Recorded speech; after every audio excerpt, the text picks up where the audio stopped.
Magandang umaga po sa lahat. Alam nyo ba kung saan ko nakuhanan ito? Habang nakasakay kami ng partas. Mga anong oras ito? Alas 5 nung nagising ako kasi nakatulog ako sa bus sa may bandang yata ito, Bawang na kami. Tingnan nyo oh. Nagandahan talaga ako kasi nung nagising ako, nakita ko bakit ang ganda kako ng kalangitan. Tapos nang tiningnan ko, ayan siya, oh, ganyan ang kulay. Tapos ito na yung anong oras na ba dito? 5 na ito, 5:45 na siya, oh. So nag-iba ng kulay. Ayan, tingnan nyo.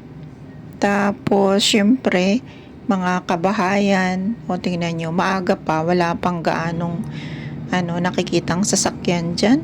Parang wala. Ay, sa gilid pala ako kumukuha. Ayan oh, puro mga bahay ang nakikita nyo. At ito talaga, sunrise. So, ganyan pala ang kulay ng ng sunrise pag alas 5 ng umaga. Ang ganda, di ba? Yan. Tingnan nyo to. Ayan oh, nag-reflect yung tubig sa may sa langit. Ito rin, tingnan nyo yung kulay. Yan siya. Maganda.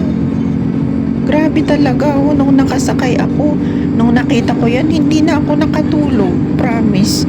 Kasi nga, pinapanood ko talaga. Maganda tingnan. Tapos, ang lamig pa doon sa loob ng bus. Tapos, ito naman siya is na, alas 6 na. Ayan, lumabas na yung araw. O, tingnan nyo, lumabas na ang sikat ng araw, kaya 6 o'clock na yung oras dyan.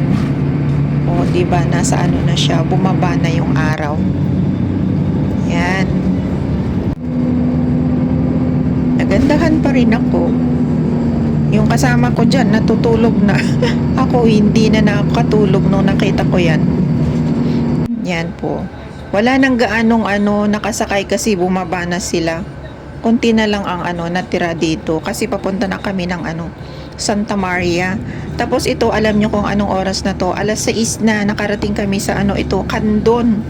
Ito yung terminal ng Candon City. Tapos ayan na, pauwi na kami ng Maynganay, Santa Maria.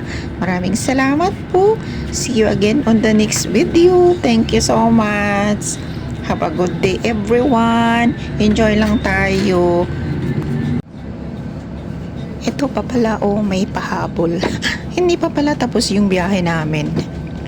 Nag-stop over uli yung Partas. Ayan. Alam niyo ba ang